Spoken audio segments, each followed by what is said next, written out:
Good evening and welcome to the Psychic Coffee Shop. I'm Aeson Knight, and of course with me tonight is Techie with Mostest, Techie Joe. How are you, darling?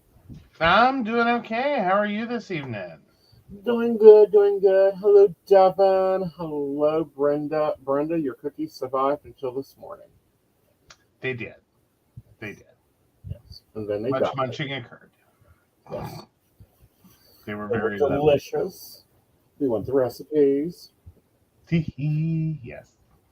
Or the supermarket, one of the two. We don't judge. Hey, no, I think she made them. I think she made them. Also, do you want your container back? We had a whole debate in the house. Yeah. Like, is this a returnable container? Is this not? Because, like, it's not like gold seal Tupperware, so we always have that moment with containers. Like, do they want it back? Should we send it back? Should we fill it with something new and send it back? Yes, Invisible got some. Yes. Yes. He enjoyed. Yes. No, just keep it. Okay. See, I tried to tell you. I never know. I mean, come on. I grew up with grandmother's Tupperware. Everyone had a full set of it. Wait, grandmother's Tupperware, as in like parquet and country crock bowls, or like Tupperware? Oh, that would be good. There we go. Well, first it was the country crock, and then miniature country crock, and then you can't believe it's not butter. So there's your three sizes. Mm-hmm. Then they added a fourth size called "Dear God, What Are We Cooking?" called peanut butter buckets. So yeah. Yeah. No, see, no, those were not return bowls. Those were trash bowls. Those are the clear plastic, nice lid. Those are fancy Tupperware to me. It's like Yeah. no return. Yeah. No. If it says Tupperware or Anchor Hawking Mm-hmm. or any of those things, like the good shit. Yeah, Rubbermaid. I'll return a Rubbermaid. Mm-hmm. Like the nice Rubbermaid, not the new disposable Rubbermaid. That's totally different. Oh yeah, the Cool Whip balls. Yeah, those are Don't kind you of. hate that moment? That's the worst thing to ever use as a food storage bowl. Can I just point that out to people? Like, you think you got Cool Whip, you got your little dessert going on, you're getting ready for your Cool Whip, and then you open it, and it's like Brussels sprouts. Or you open it, and it's like ham.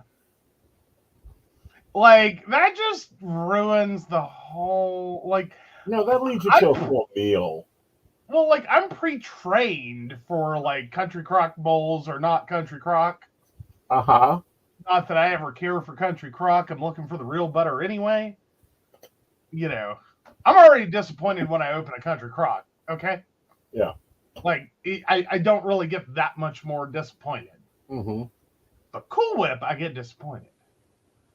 Oh. No, butter bowls were the worst. Leftovers are not good to fry with or spread on things. I know, but I was pre-adjusted for that, and I was already like depressed enough that like, well, we're doing the country crock spreadable butter, flavored margarine. Okay, cool, wonderful, great. Like, I was already there. Like, like finding out it's not like country crock, not really the ruination of my day. No. Though I do think the masking tape strip with hastily whatevered, like, because I think most grandmas had that like weird scratchy handwriting that you couldn't quite read on masking tape.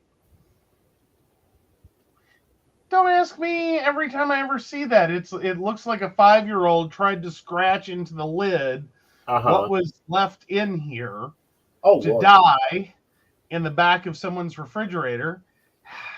No, my grandmother, of course, had restaurants, and the other one, I don't know, was super fucking organized. So they were like stickers about this big. They both had. I think they wrapped them together. One of the few things they did.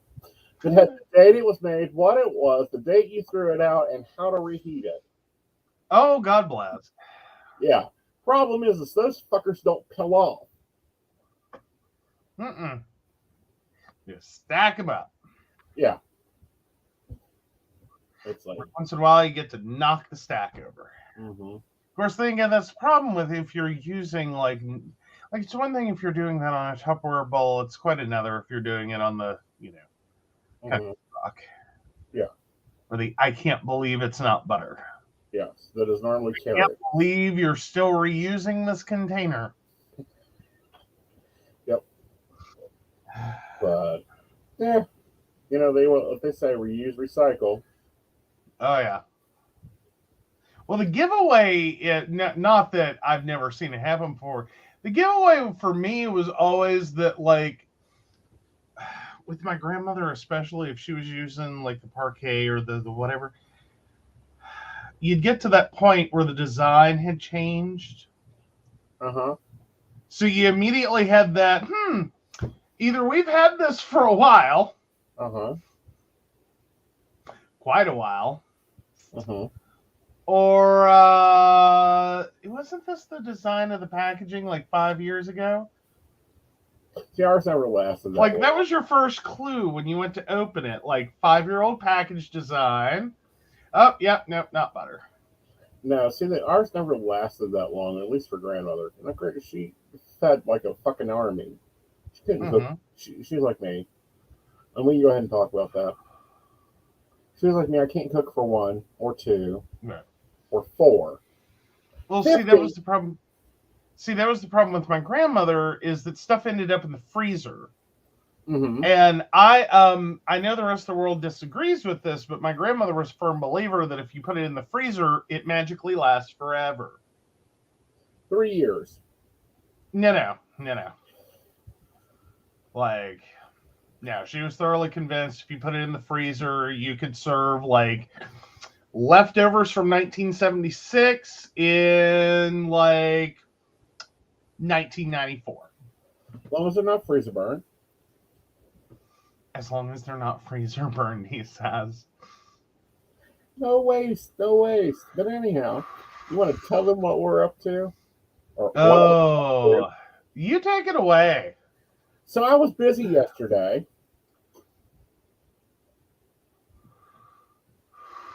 Very busy. I cooked 22 dinners.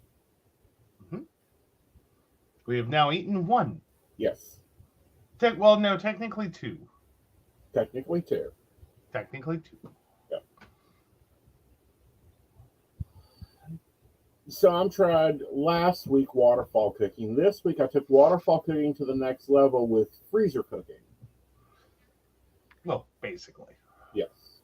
So I don't have no to freezers were harmed. He didn't cook a freezer. He didn't like deep fat fry a deep freeze.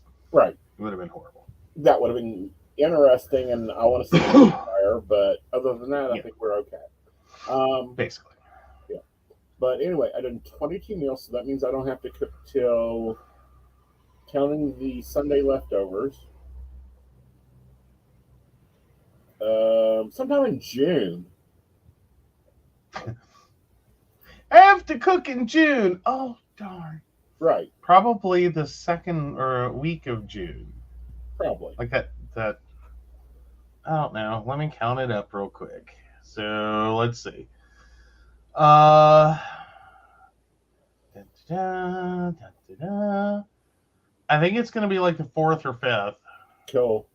That should work. 1, 2, 3. Yeah, that should be like the 4th or 5th you'll want to cook because you'll be at the end. Okay. Yeah, that is batch cooking to a new level. Thankfully, not the level he took it before, where it's like, I wish you would, if you were going to cook something, I wish you would decide to cook meth, because at least we could have sold that. Hey, I still say we could sell my meals at $5 a plate, and we'd still make money. Not when they're sitting out on the kitchen table because there's nowhere else to put them, and we're having to call people on an emergency call of like, please come get food. It isn't my fault that you did not go to Walmart and buy me the stand-up deep freeze I wanted. Oh, because that was the problem. Well, technically, the problem was you weren't eating your dinners. You were giving me a bad name in Princeton for being a terrible boyfriend. I didn't eat home cooked food for every day. I could handle my own food situation. Uh-huh. Sometimes I just wanted to go to Taco Bell. No, Wendy's was your destruction because it was right up the street. Or, Sheets or Yeah. Whatever. Wendy's was always left in the refrigerator. Well, yeah, that's because Wendy's didn't, usually had leftovers. Yeah. So what I did was I cooked a 5-pound bag of chicken, 1 2-pound meatloaf, 1 pork loin, and 1 beef roast. Mhm. And then divided those up and then made spaghetti and chicken Alfredo and chicken ranch and chicken Parmesan and chili. Mm-hmm. Good. Yes. Yes. So. But no, it went well. It went well. I'll film the next one if this one works out. That's where I'm at. Yes. Yep. And the upside was dishes were really easy tonight. Yes. Like the dishes are done. They're not waiting for me for after the show. Exactly. Yeah. Yeah. Yeah. And you can get your big batch meals in smaller portions.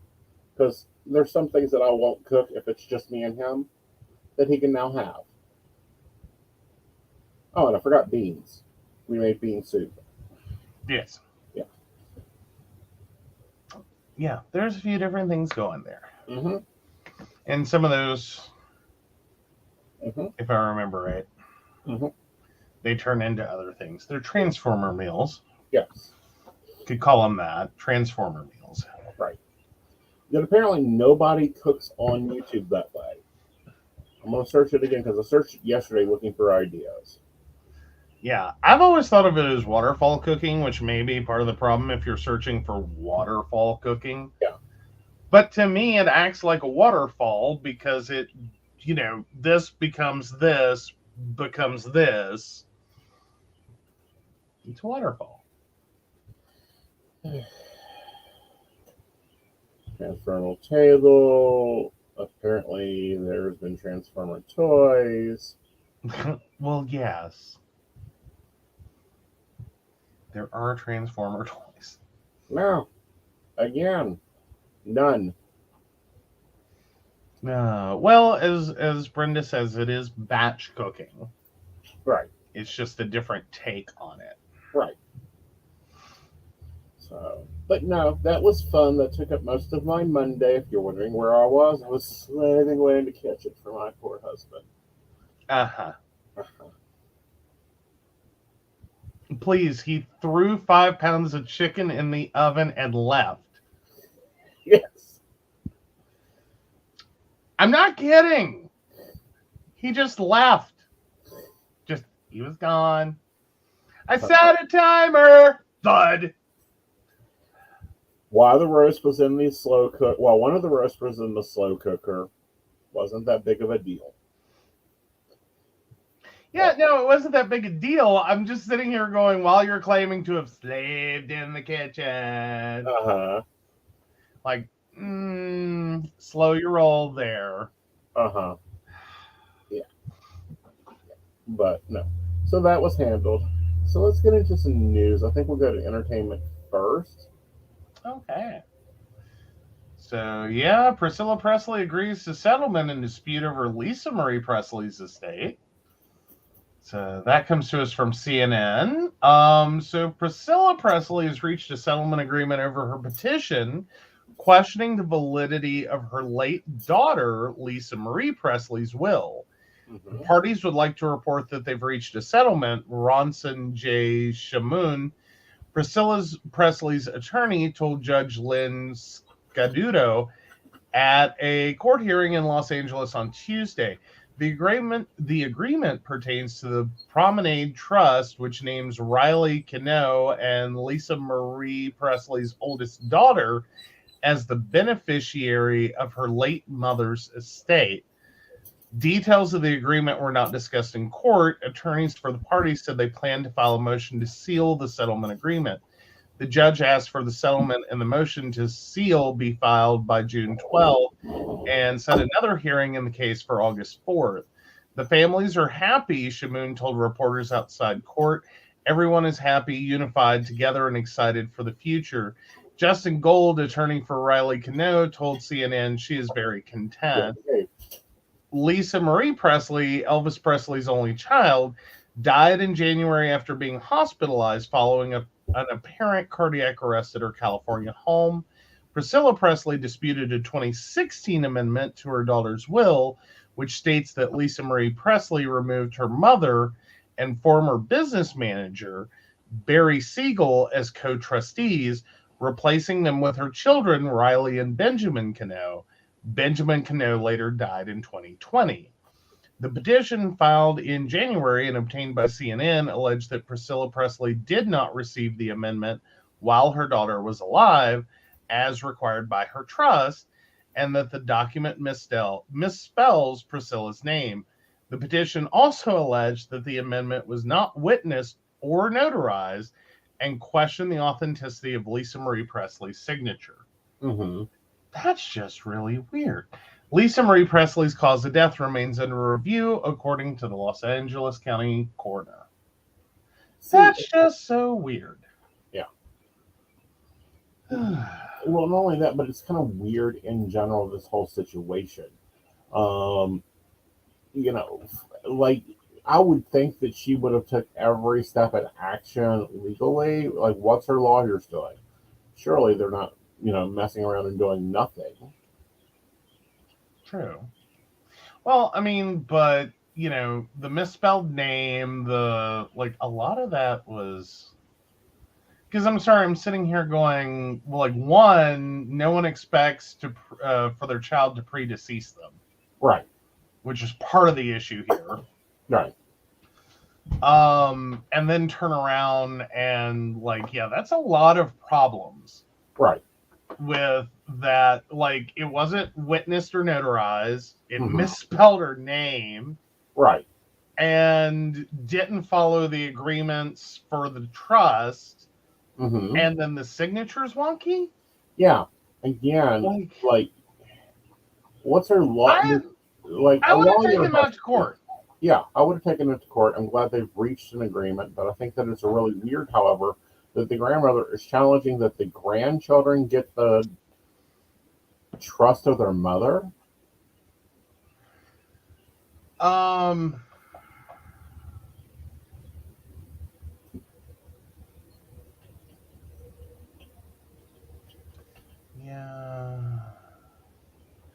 I don't know. It's just weird. Yeah. And then I think it's a really weird sentence. Right. That the lawyer states the families are happy. Everyone is happy, unified, together, and excited for the future. Uh-huh. What? Yeah. That's called, scandal and looking bad. Yeah, that's a little weird. It is. But, and how far is this going to go is my question. Like, where are we headed with this? Where is it headed in general? This is not the only star's estate that has problems. Michael Jackson's estate had problems, which I'm sure affected Lisa Marie Presley's estate. All these estates have problems. Like, what the hell, you lawyers? You're getting paid more than you're worth to handle big name estates. Granted, smaller estates still need to get their crap together, but really? You don't even know how to spell the beneficiary or non-beneficiary's names? Yeah, that's some issues. Yeah. It kind of points to maybe she was inebriated. Possibly. Or, that's very weird. That's just where I'm at. That is very weird. Yeah. I would be concerned. I'd want some answers. Right. What y'all doing? Yeah. What you doing? But how's it legal? Mm-hmm. Of course, then again, I mean, I still think it's kind of a shock for everyone that Lisa Marie died. Right. Like, did anyone else have that first moment when it was like, oh, well, how sad? And then, wait a minute, that was his daughter, not his wife. Right. Like, that was the reaction I had. Right. And then the bigger Like, question is how much is really left? Because we're going on, what, 50 years of that estate?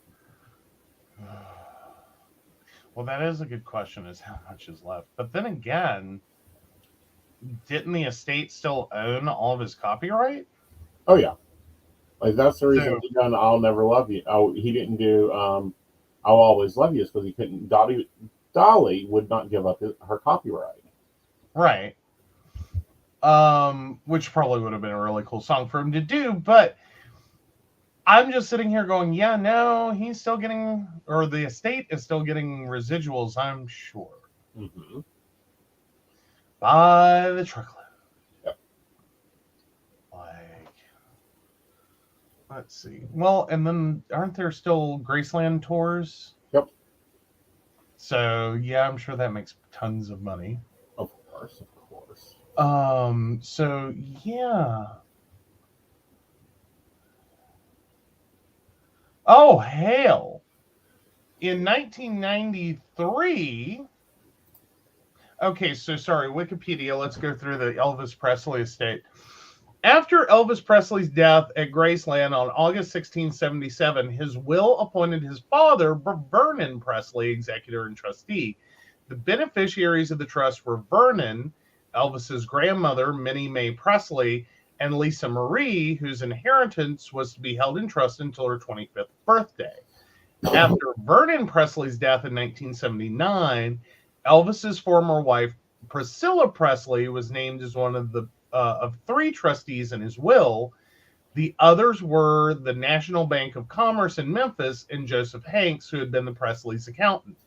With Minnie Mae Presley's death in 1980, Lisa Marie became the only surviving beneficiary. In 1993, Presley inherited her father's estate on her 25th birthday, which, thanks largely to the stewardship of her mother, had grown to an estimated $100 million. In 1998, Presley became more closely involved in the management of the Elvis Presley Trust and its business entity, Elvis Presley Enterprises, Inc., and until February 2005, she was the owner and chairman of the board when she sold 85% of the estate's business holdings to CKX Inc., excluding Graceland itself and the property within it. Following Presley's death, her three daughters were expected to inherit Graceland. However, her mother Priscilla challenged a 2016 amendment that Presley had made to her estate, removing Priscilla's trustee and naming her two oldest children. One of these two, Presley's son Benjamin, died by suicide in 2020, leaving Raleigh as sole trustee. My God. Mm-hmm. Yeah. So no, I don't think they're in any dire straits. Yeah. No. I mean, like, if it was at 100 million in 93, right, like, unless she just like woo blew through it, right, which can happen, bad business investments, all this other stuff. Yeah, doubtful. Right. I mean, I would say it was probably pretty tightly controlled. Oh, probably. And there should be probably rules and restrictions and all that. I don't know. Lisa Marie hasn't had a crap. Like, I don't remember Lisa Marie having a bunch of, like, craziness surrounding her. No, she didn't. Like, she was pretty calm, like, kept her stuff together, like, But she grew up out of the spotlight. True. I mean, that was probably the benefit, as horrible as it is to say, of her father's death. Right. Was she basically got out of the spotlight, the majority of it, before, like it really sunk in who her father was. Right. You know what I mean? Yeah. Like, I don't know, maybe that's wrong to say, but, and I don't mean that was a good thing that her father died. I mean, that was probably one of the few Benefits. positives. Huge positives. Yeah, so it'll be interesting. Unfortunately, we will not know what goes on because this is under seal. Unfortunately. Yeah. Well, sorry, I was also looking back through. Like, she also had a career of her own. Um, let's see. Debut album To Whom It May Concern in 2003, which reached number 5 on the Billboard 200 chart. She's co-authored a few different songs. Yeah, no, she's had a career as well, so she should have her own royalties coming in as well. Right. As long as she followed the family tradition of keep the fucking copyright. Exactly. Don't sell that shit. Right. Because that'll make money after money after money, even on bad, Hawaiian movies they really didn't like doing. Yeah. I mean, it's one of those things. Well, not to mention, how much did she inherit from Michael Jackson? Or, well, get in the divorce, I guess, is the more appropriate. Right. I don't think that was publicly offered up. Yeah, because she's been married 1, 2, 3, 4 times. And divorced 4 times. Right. So, yeah, between Danny, Michael, Nicolas Cage. Right. And Michael Lockwood. Right. I mean, just saying. Yeah. I don't think she was struggling for money. No. I think she was very comfortable. It's sad to hear, that she followed her father into a heart attack. Oh, is that what they're so far? Yeah, cardiac arrest. Okay. Because it looked like there was still some disagreement as to, like, because, I mean, fundamentally, everyone dies of cardiac arrest. Right. The why. The why is the bigger picture. All right, so let's jump over to the end of Trump, hopefully, according to this legal opinion. Oh, we hope. So this is from 1945. Donald Trump's end has finally arrived. So did Donald Trump encourage his supporters to act at the 2021 Stop the Steal rally on January 6, 2021, to be held responsible for the assault of Capitol Hill that day? If you believe the conclusions of the United States House Select Committee that investigated the January 6th attack, you clearly blame Trump for the insurrection. But back earlier in the year, a judge wrote that Trump was responsible for directly influencing one rioter's actions on that day.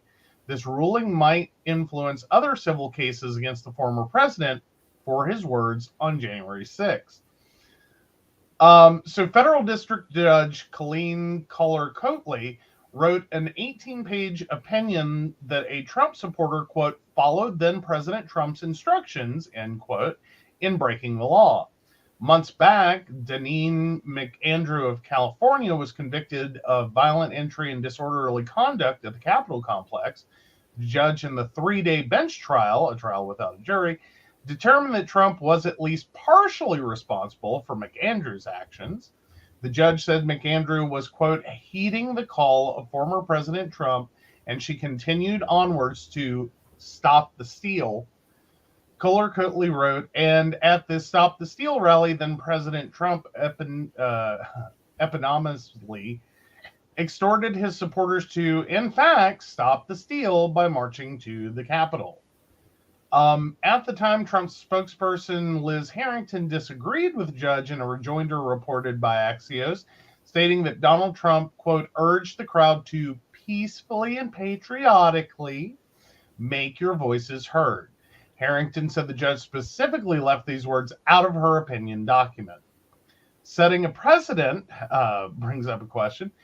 So other convicted rioters have claimed Trump guided their unlawful action on January 6th. Destin Byron Thompson of Ohio was found guilty last April of blamed Trump for his activities in the attack on Capitol grounds. Thompson claimed that Trump gave him, quote, presidential orders.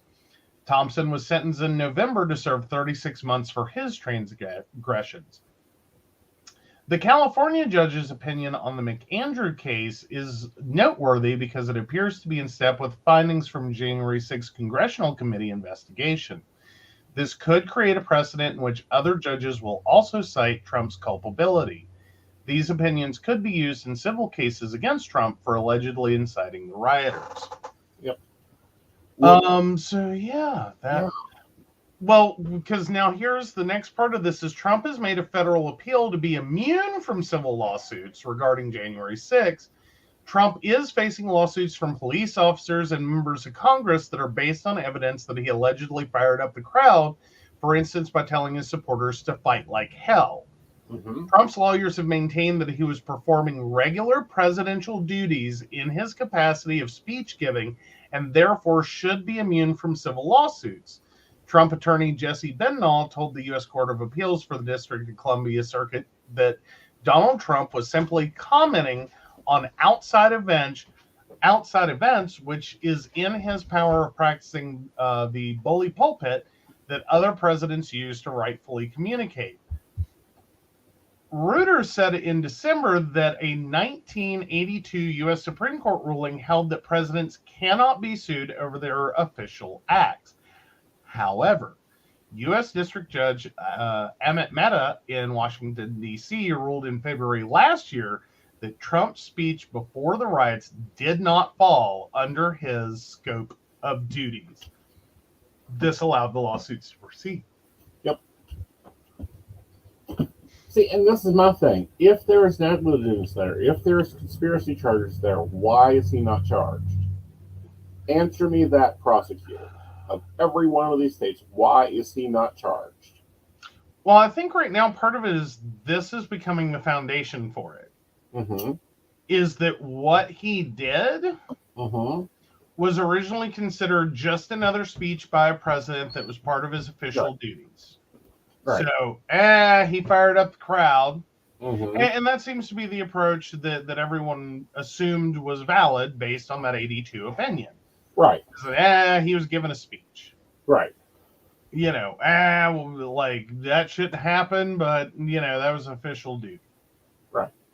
So, you know, generally the theory was if, you know, something comes of a presidential speech, oops.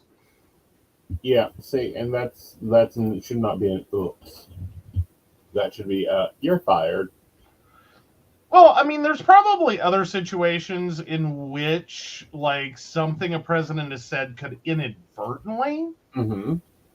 like, indirectly. Mm-hmm. I mean,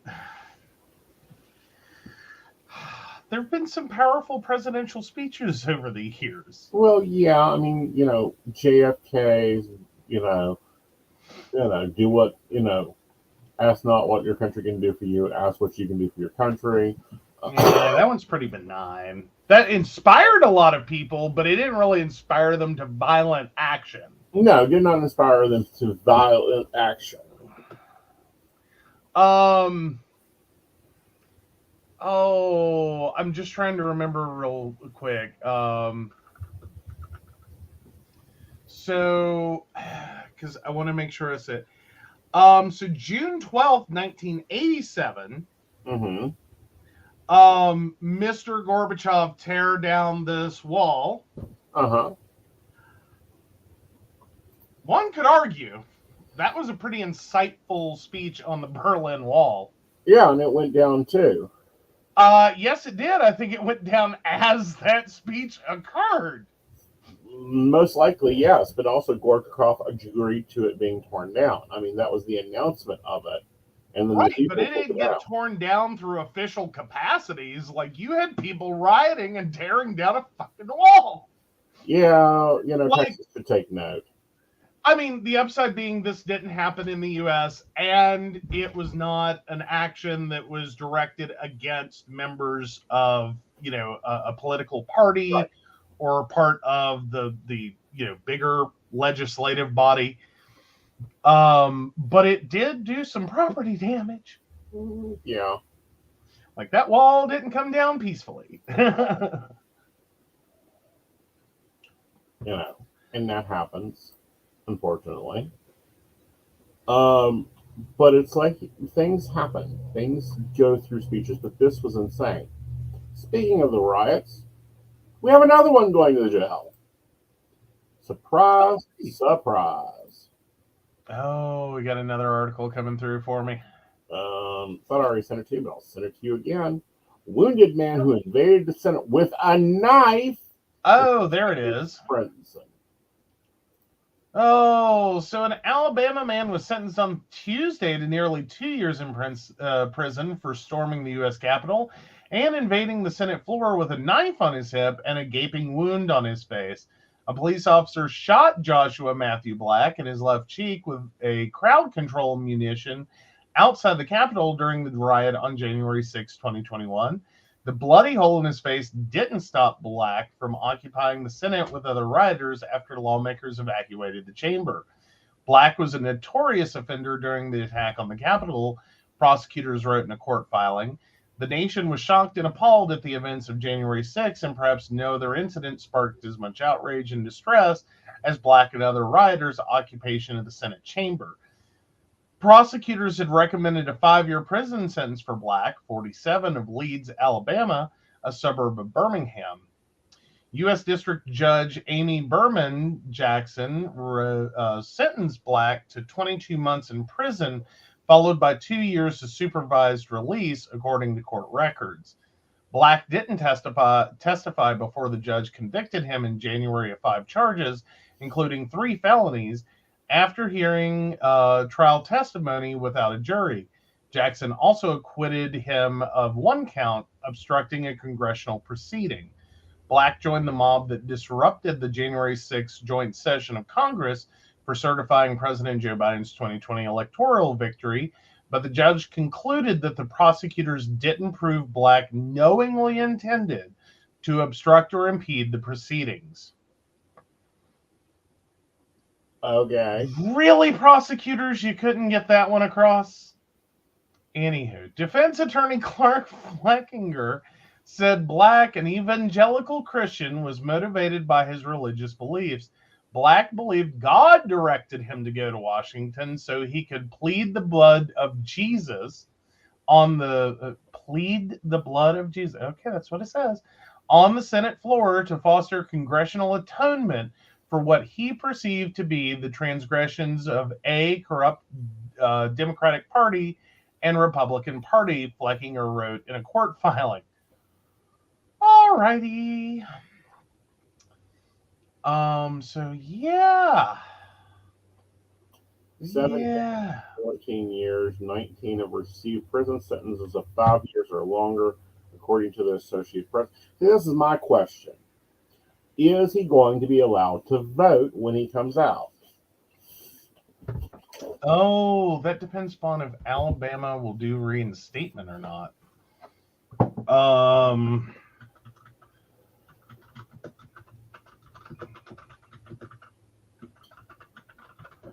Let's see.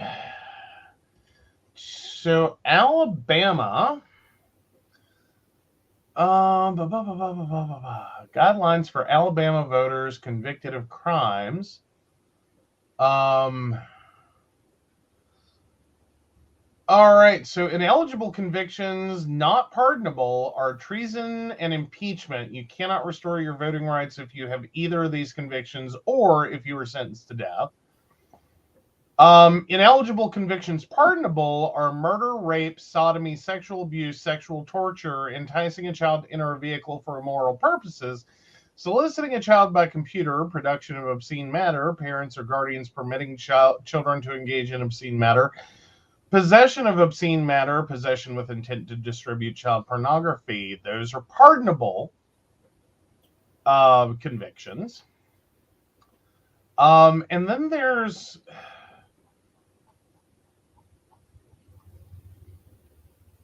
okay, so there is a certificate of eligibility to register to vote, CERV eligible convictions are manslaughter, assault, kidnapping, first or second degree, human traffic, first or second, terrorism, soliciting or providing support for terrorism, hindering prosecution of terrorism, endangering the water supply, possession, manufacture, transport, or distribution of a destructive device or biological weapon, selling, furnishing, or giving away a destructive device or biological weapon, possession, manufacture, transport, or distribution of a detonator, explosive, poison, or hoax device.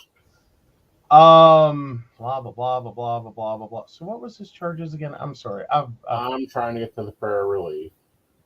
Yeah.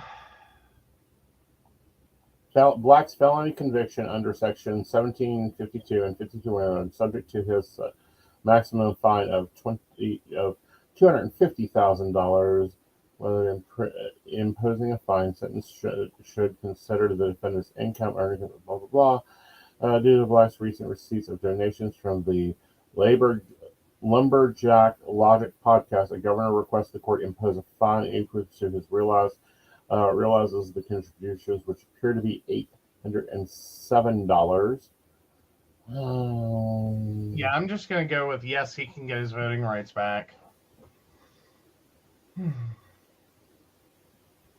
Oh, so other convictions. That was the rest of the sheet.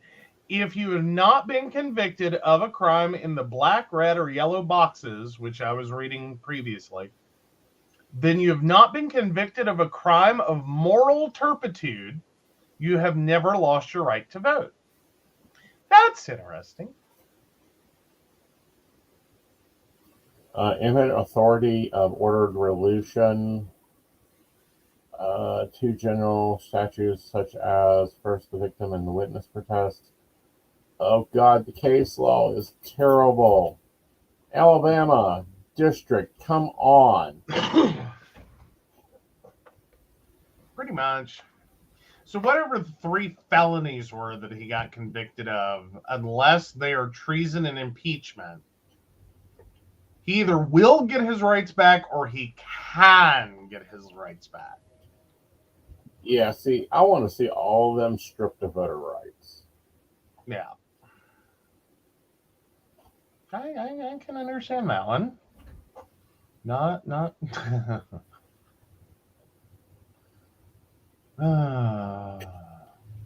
Is domestic terrorism not on that list? Because he was convicted of that. It is on the list. Terrorism, soliciting or providing support for terrorism, hindering prosecution of terrorism. All of those are certificate of eligibility to register to vote. Like pardonable.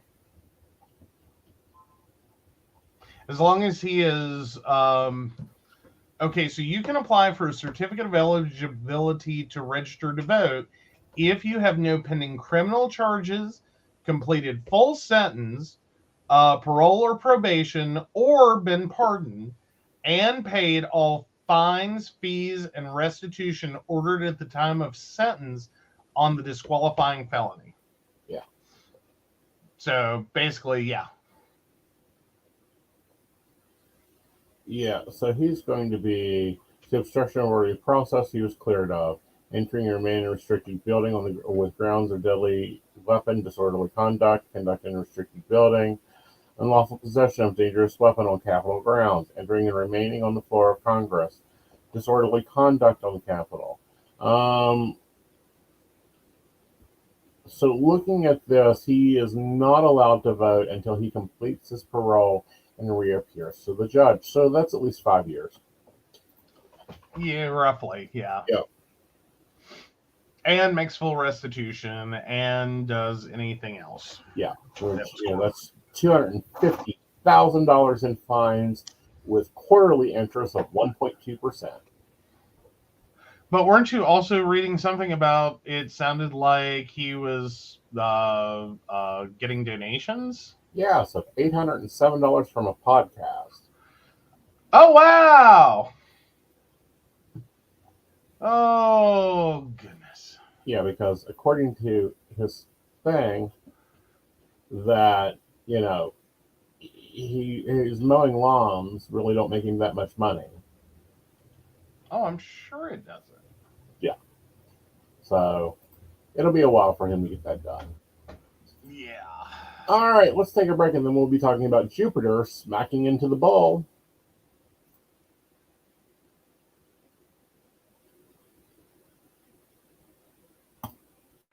Hey everybody, Lady Gwendolyn here from Rowan Temple of Light, and I'm here to tell you about our events Alrighty. this summer. First up is Beltane in the Hills, May 13th, and that is from 1 to 6. We have entertainment, we have a bunch of vendors, we have a fairy photo shoot. It's going to be exciting. You having any questions, reach out to Earth Magic or to myself. After that, we have Central West Virginia Pagan Pride, August 19th. That's at Holly Gray Park from 11 to 5 for the day. And we will have Sarah Masters coming down from Pittsburgh to be our keynote speaker. We have some great classes for that. So if you want to get involved, reach out to Rowan Temple of Light at Gmail, or just follow us along on Facebook at Rowan Temple of Light, and we look forward to seeing you out in the community. See you there.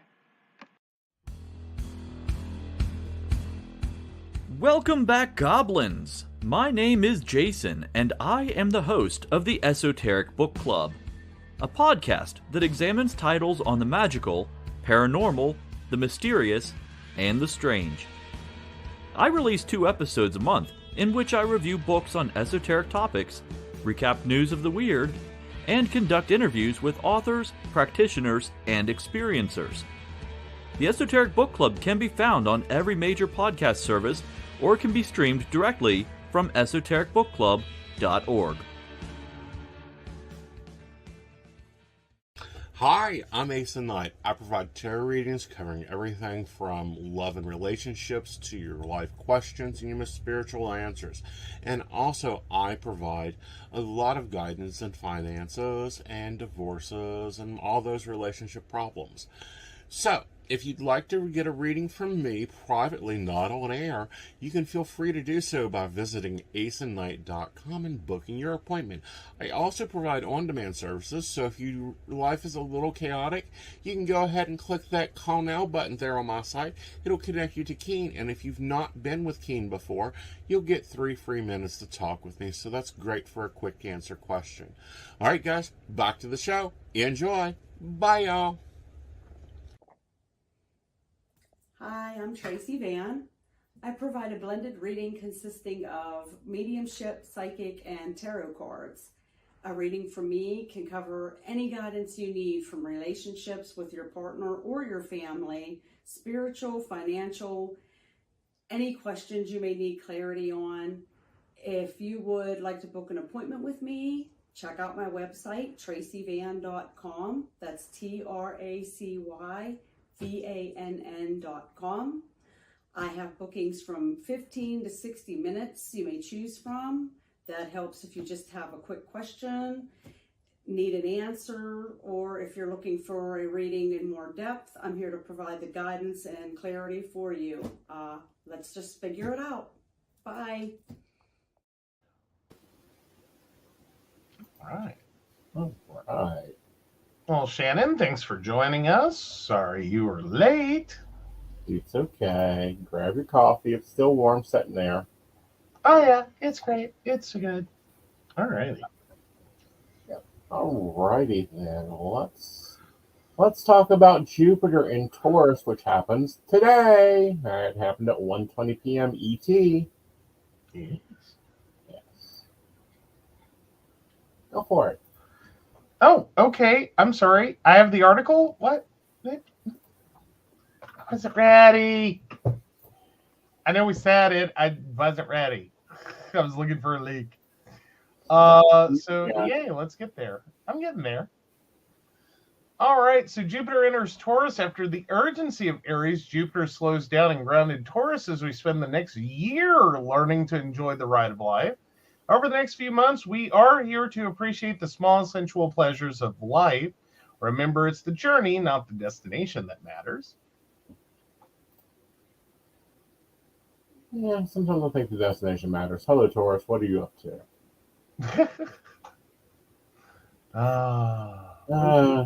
Anyway, Jupiter enters the place of the bull on Tuesday, May 16th at 1:20 p.m., where it will remain until May 25th. Jupiter expands and glides all it touches, and it will lend its light to the sign of money, com- competition, assets of pleasure, and plenty. We also notice the tangible shift when Jupiter takes its leave of Aries and takes up with Taurus. Aries lives loud and talks bold. Its important idea chaotic, initially investigating immoral masculine energy. By contrast, Taurus is a feminine sign, meaning it's more a passive, relaxed sign, not sexuality, which independently expresses its activity and investment, embodies and stabilizes. If Aries reads uh, readily is the earth. Taurus calls it into being and bloom. That's a hard fucking sentence. Authors, come on. It takes the flame of the inspiration that is Aries and forgoes something tangible of value. Jupiter in Aries is about being the big, bad enough bad bitch. Um, Believe you deserve everything, and Jupiter in Taurus is cashing in on that confidence. All well and good, but let us not forget the underlying bull, greed, land grabbing, materialism, and control are all reaped on the dark side of this transit. What does this all mean? What do we all glean? How does your fate and fortune afford you? Well, you have to understand that Jupiter is the beneficial planet. As long as he stays out of retrograde, we're normally pretty good. Taurus is our stable moneymaker, tending to keep everything in comfortability. Put them together, it's going to be big money.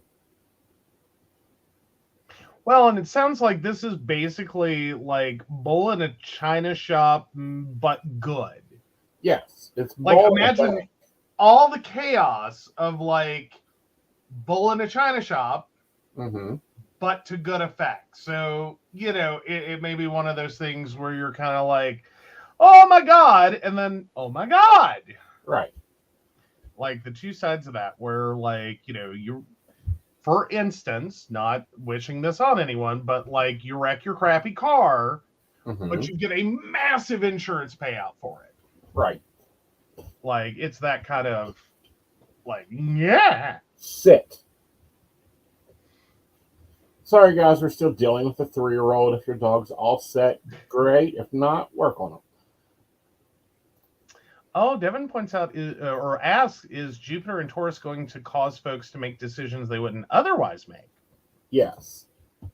Yes. Yes. They will make decisions on things that is like, huh? How did you do that? And it'll be like, yeah, I signed the paperwork. So it's very so it's very much YOLO energy. Yeah. Only live once. Woo! Right. Very much. Out of a plane. You only live once, but you're going to be able to pull off stunts you wouldn't be able to do. You're going to have the confidence to do it.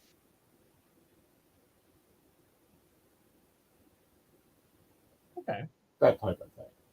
But bigger is better, and better is bigger. Go big or go home. Yep.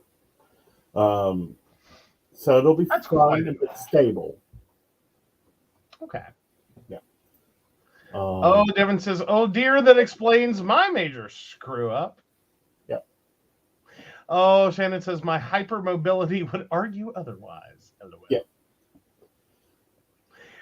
And Brenda says, "Joe, keep him away from cars."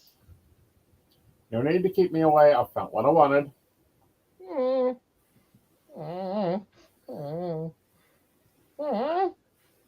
I have.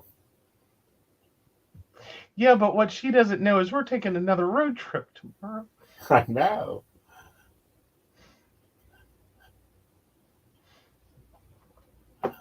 And it's all interstate. It is. It is. So Smart Cruise will be on and we can enjoy the ride. Very good. Very good. Yes, please use cruise control. I will. We don't screw around when we drive in certain states. No, we don't. Again, I found the car I want. Now I just got to figure out how to pay for it. Hello, Jupiter. Come over here. We need you to go to the loan office with us. Oh, yeah. Shannon says, look, I need this energy to leave my kid alone for a bit. Yep. Okay. That's more of a lull. Like, I know that's not going to happen, but it would be nice. Not till the 25th. Utilize it. Oh, they did get her results back from her MRI. She's getting referred to a pediatric liver specialist. Ooh. Someone needs some lemon juice. Oh, yes, he is used to crash avoidance now. It's been nice. Yes. He's only played with it in limited amounts. As in, you haven't intentionally thrown it on. No, I haven't intentionally thrown it on. It did get quite annoying at one point in the drive home. Okay. And that was when we went through Somersville and those two cars like pissed it off. Understandably. Yeah.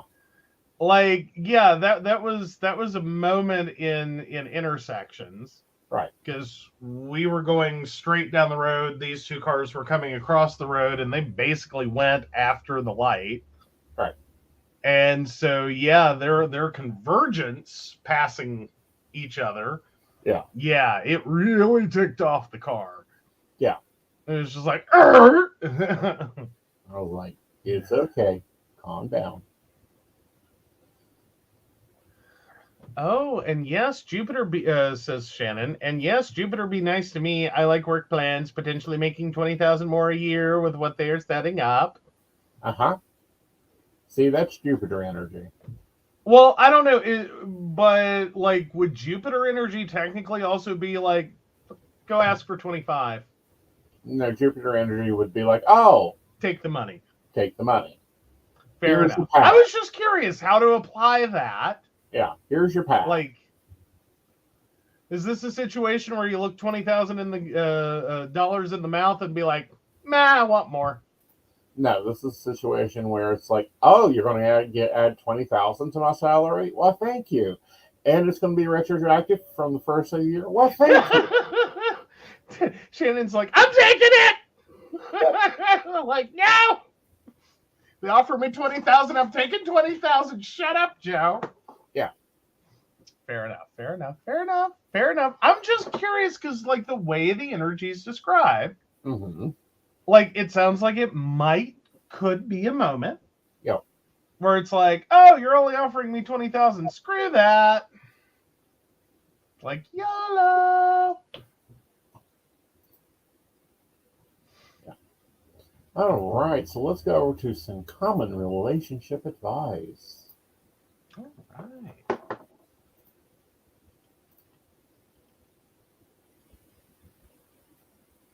So we're starting with relationship advice? No. We'll go to our asshole first. Okay, I was curious. I'm just letting you know I found it. Ah, you found relationship advice. Cool. Yes, I got it up. Right. Alrighty. So we ready? We're ready to find out if I'm the asshole? Yes. We're sure? Yes. Okay. Am I the asshole for letting my daughter keep her sketchbook at my house after her mom looked through it without permission?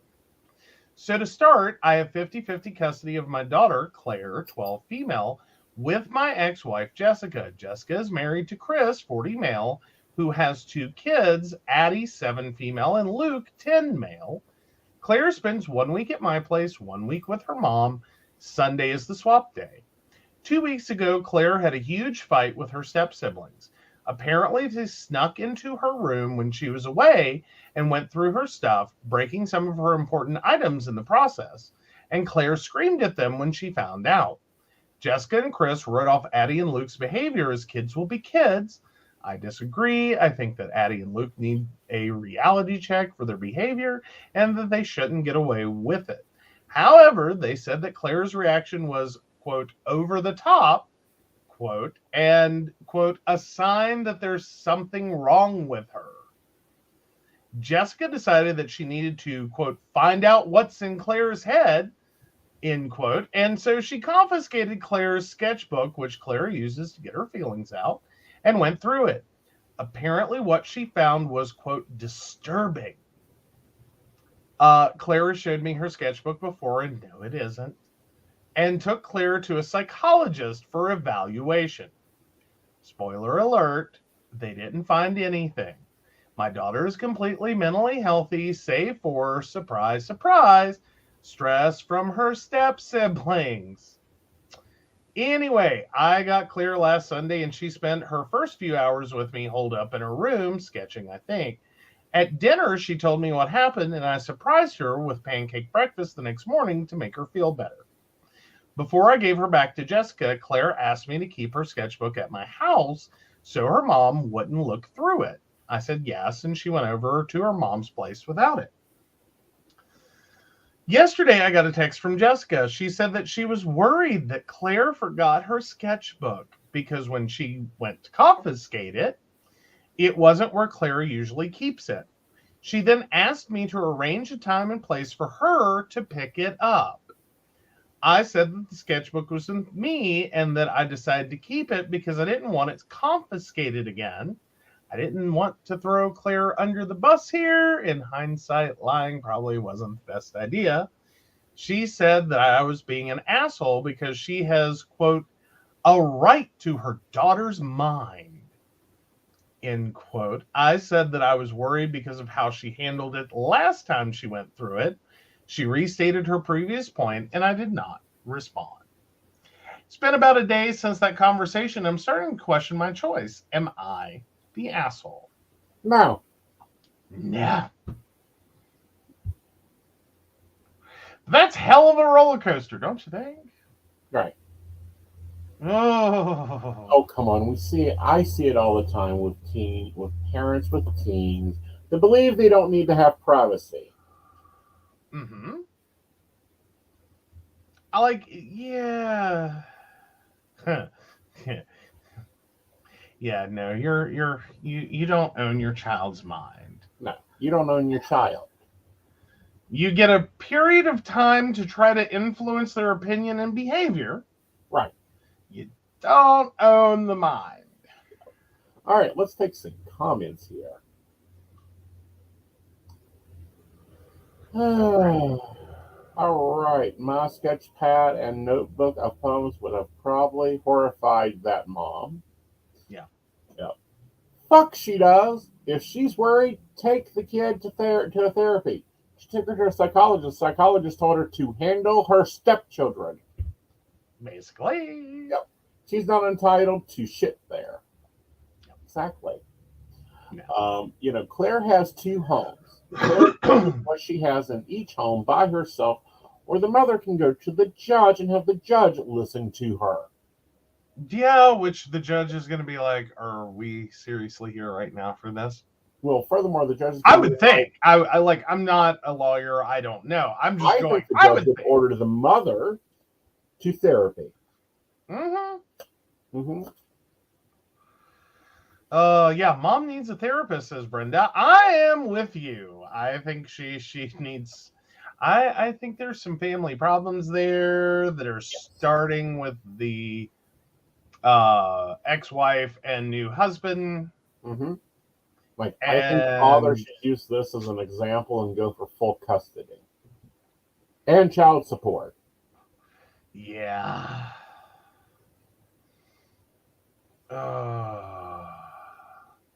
Yeah. Basically, I think as a parent, you should be more horrified that Though, see, that's probably where his lying didn't help. Mm-hmm. At least in terms of the mother figuring it out on her own. Mm-hmm. That if your child is now storing their sketch pad away from you, Yes. that you might have crossed some boundaries. Exactly. Yeah. Yeah. I mean, I don't know. Then again, I'm not a parent. I'm just going, like, I think there's limits to how much you can cross like those, because she is a tween. Yeah. I don't know that she needs 100% like total freedom. I'm just going, this is the point where you really got to start with the whole boundaries and respect thing. Right. And be really clear, like, what you're doing and why. Right. And you really have to, like, start teaching, and accepting that you're going to fail. Right. And be willing to apologize when you overstep and screw up as a parent. Right. Because this should be kind of that breakdown of the parent as God moment. Yeah. When psychologists have said she's perfectly mentally healthy, other than problems the with stress of the siblings. The siblings. Yeah. Yeah. Well, because like this is one of those periods for any kid. The more, like, you had the first like 11 years. Right. Roughly 10 to 11 years to like drill and control. Right. Like, drill everything into them that you can and control as much of their behavior as you could. Right. This is the point where, like, you're not going to spank it out of her. Right. You're not going to control it out of her. Right.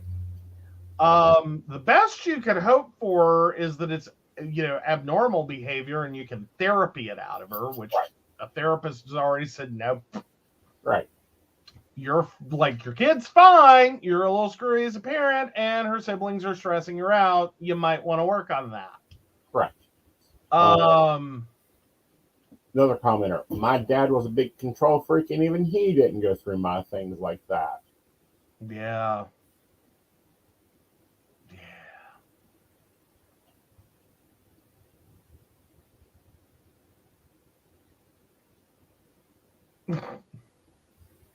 So Shannon says, my mom would hop around looking for someone to tell her what she wanted to hear. Got very upset when she couldn't find someone to do that. Apparently being opinionated is not a mental illness. If so, political people are in trouble. All right. This should be a fun relationship. When the poll is up on aesonknight.com YouTube page, go ahead and vote. Either dad is an asshole for maintaining his daughter's position, or dad is not the asshole. All right. All right. So on to relationship advice. My 34 male husband is using weaponized incompetence to not help me, 30 female, with cooking. Me, 30 female, and my husband, 34 male, have a toddler and a 1-month-old baby. I'm a stay-at-home mom, and he works full-time. Normally, I cook dinner about 5 to 6 nights a week. Well, with having a new baby, I have been a lot busier and also a lot more tired. So I haven't always been able to get dinner started on time for him, and sometimes I just don't have the energy. I always cook when he works, though. On his days off, I've been asking my husband to start dinner for me while I take care of the baby, and he has been acting like he doesn't know how to start cooking chicken, for example. I've told him how multiple times. He's also seen me cook a ton of times, and he himself has cooked in the past a ton of times. I started cooking dinner exclusively a couple years ago, and now he's acting like he forgets how or doesn't know how I do it so that he won't have to. And then acting super grumpy about having to help cook. Like, when I go into the kitchen to take over cooking, he will just give me a really stern, mad look. And when I ask him why he looked at me like that, he will just walk away. Yesterday, he was off work, and I didn't feel like cooking at all after an extremely busy day. and he went into the kitchen complaining I didn't get anything for him to eat at the store. I do all the shopping as well. I told him I did get a few things, but mostly stuff to cook if he wanted to make dinner. He acted like he couldn't do it and made a sandwich instead, but complained about being hungry several times that evening. It's really annoying that he's acting so helpless about food. He never used to be this way before we had kids, and he would cook as much as I did. I need advice on how to address this in a way that won't make him feel mad or like I'm attacking him. How do I communicate that he's making things harder when I need help? I don't tell him. Don't accuse him. Just say, look, I'm doing now 2 full-time jobs. You're doing 1. You can either take care of the baby, or I can cook dinner, or you can cook dinner. Your choice. One of the two. Change a diaper, or cook a meal. But also, on the other side of this, I think you should take your high energy days and use them to your benefit. Waterfall cooking, transformational cooking, freezer cooking, casserole cooking, slow cooker cooking. Batch cooking, whatever you want to call it. Whatever you want to call it. So Brenda's going with she quit taking care of him and is taking care of the baby. He's jealous. Agreed. I think there's some truth to that. I'm wondering if there's like something else going on at work that's got him a little extra. Or if he's just feeling the pressure of the second baby. But at the same time, it's like, you know how to do this. I can understand if you haven't cooked in a couple of years, you can kind of get a little glitchy. You know what I mean? Like, if you don't cook for a while, you do kind of glitch I don't know, honey. I've been cooking since 13. Right. Well, but since you took over cooking and I don't get to do that much anymore, that I don't. Right. It does sometimes. I have moments where things I've done a million times, I get a little glitchy at. That it's an unused muscle. It's a little weak. But granted, that's after what, 5-ish years? 5-ish years. Yeah. Like, you cook amazingly. Well, but I still glitch at stuff. Like, right. My timing's off, and I do have moments where when I go to do stuff, it's like I have to either stop or look at a recipe. Like, I have to stop and think it through. Or I have to go look back at a recipe to remember, okay, what the hell am I doing? Right. Because, and this is stuff that I've done repeatedly. Yeah. That it's just one of those things that when you're not over and over and over, it kind of, right. Wait, do I do that first or do I do this first? And how do I? Right. I especially glitch on when I have to start stuff so that everything gets done at the same time. I really have to think hard on that now. Right. Whereas before it was a reflex. Well, you start this because this takes this long. You start that then because it takes roughly that long. And then you start this other thing in between those two. Right. Because it takes this long. Right. And that could be the problem there too. You can choose one of 3 ways here. You can either confront it head on, continue being pissed off, or find a workaround. Yeah. I'm tempted to be just order really expensive delivery. The next time he complains, order really super expensive delivery. And see how quick he can figure out how to cook in the kitchen. Right. Because I don't think with 2 new kids, $100 delivery bill right. is going to go over as anything other than we need to figure out how to cook. Right. Though I tend to be a little bit passive aggressive. Right. At least in that regard. All right, you don't remember how to cook. You don't want to help. Right. I'll solve the problem. I will put dinner on the table. Right. Like, of course, then again, in a previous point in my life, I quit cooking. Mm-hmm. Like, if one does bitch enough about my cooking, like my father did, Mm-hmm. I will stop doing it. Yeah. Like, good luck, you're on your own, we're eating out. Like, I'm done. I don't want to hear it. I'm not going to do this every day. Yep. Oh, so Brenda said just a tad, Joe. What?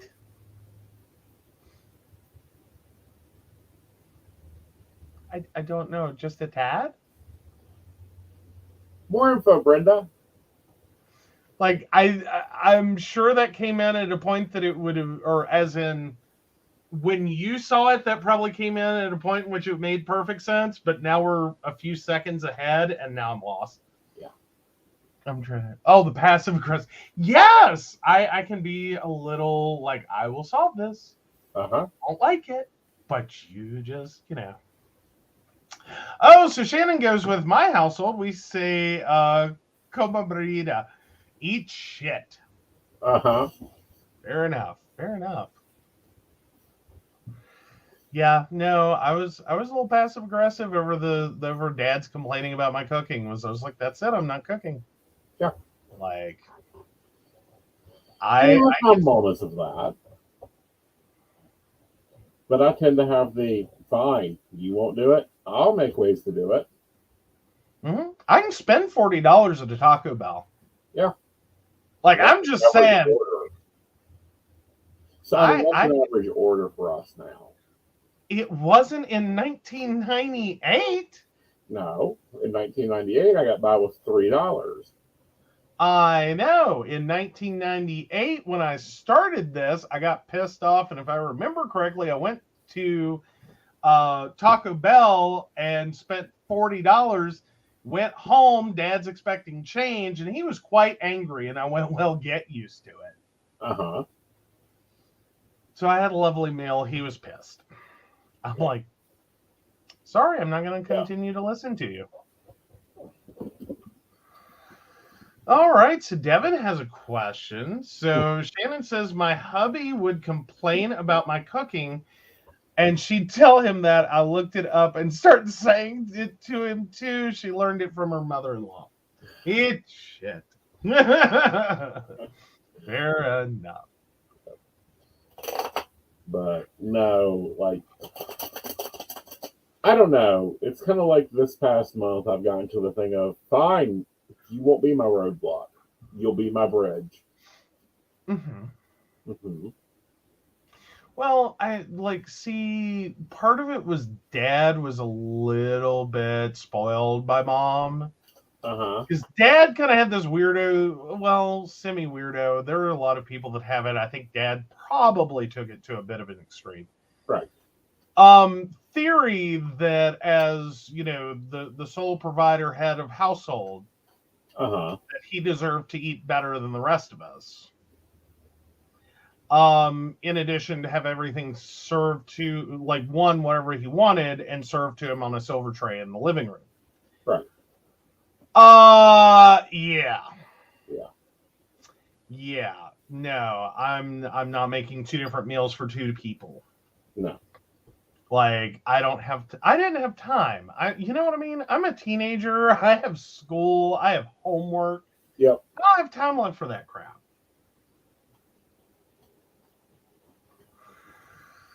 Oh, so yeah, apparently when the kids would complain, same thing, says Shannon. They don't say it in Spanish, though. They'll just go eat shit then. Oh, there we go. So, all right, you ready for Devin? Yeah, let's see what Devin has. All right, Devin, 31678. Will these, quote, people stop messaging me asking what's going on? No, they're nosy little asses. They're looking for the 411. Now, you can use this to your benefit. You know the situation. You also know the new opportunity coming your way. I would feed them shit. Like, what's going on? Well, Jupiter has entered into Mars. Jupiter has entered into Taurus, and, Mars is dancing its happy ass in Leo. I'm feeling pretty. What about you? There you go. You know, don't give them the meal they're expecting, give them the meal they deserve, which is nosy gossip of astrology. Hey. Yeah.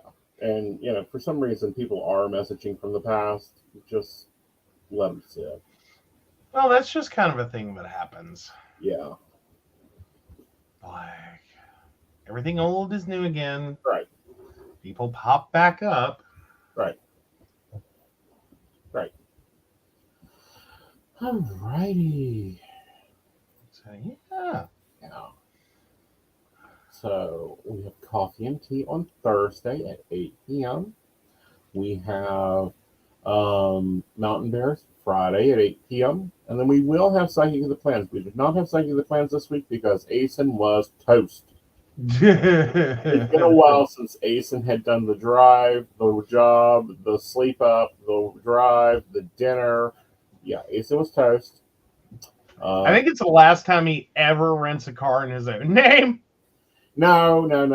It's not the last time I ever rent a car in my own name. Like, I might need to rent a Porsche. Oh, you might need to rent a Porsche. But otherwise, I think all future car rentals, it's going to be like, you go rent a car. No, I will probably continue renting a car. I have better discounts. Oh, okay. I'm just saying, that means you have to do all the stuffs. I know, and I can still do all the stuffs. Yeah. No, Shannon. You know, no, I've been driving. You know, you're going to see next week what it looks like to have Aeson as the main driver. Maybe. We will see. There is hope that, you know, Kia gets their stick out of their ass. Yes. Yes. There is much hope for that. Yes. Oh, no. We have decided that Kia is not approved by Aeson Knight. Nope. We'll see where that's at. As we move forward. Oh, yeah. All right, so let's take a look at the poll. You are not the asshole. I was kind of figuring that, especially based on the comments. Uh-huh. Like, I don't know. Some people can get a little wonky on that one, though. Mm-hmm. Like, yeah. But yay, not the asshole. Yeah, it was a joyous event. Yeah, and people get surprised. Like, I used to drive to Columbus and back here in no time and no problem. And, you know, we've made the deciding factor. It has to do with the vehicle. Mm-hmm. For me. And I'm not talking style. I'm talking drivability. Right. Yeah. Alrighty. Well, with that, let's go ahead and pop over to our patrons and give them a thank you. It was nice seeing a lot of our patrons on Saturday. Mm-hmm. Mm-hmm. It was. I hope everyone of our patrons that was there stopped by and got their bag. I think everyone that was there did. Right. The ones that will be going out in the mail next week. Yeah. Yeah. So, of course, we want to thank Beverly Walker, Mika G, Kathy, Mary Winfield, Brenda, Shannon C, Shannon D, Lady Gwendolyn, Charles Shaw, Tracy Van, Caitlin Bell, and Devin. If you'd like to learn more about us, the show, and how you too can become a Patreon sponsor and receive all the wonderful benefits our baristas receive, like gift bags, please visit pcspnetwork.com. And, you know, be looking for the new benefits and things going on there. Mm-hmm. Yep. Oh, and great hugs. We need to add that. And great hugs. Yes. And great hugs. Like, you do have to be where we're at. We will not necessarily drive across country to hug you. Like, unless there's an event there too. Yep. Like. Exactly. All right, guys. We will see you on Thursday. Good night. Good night.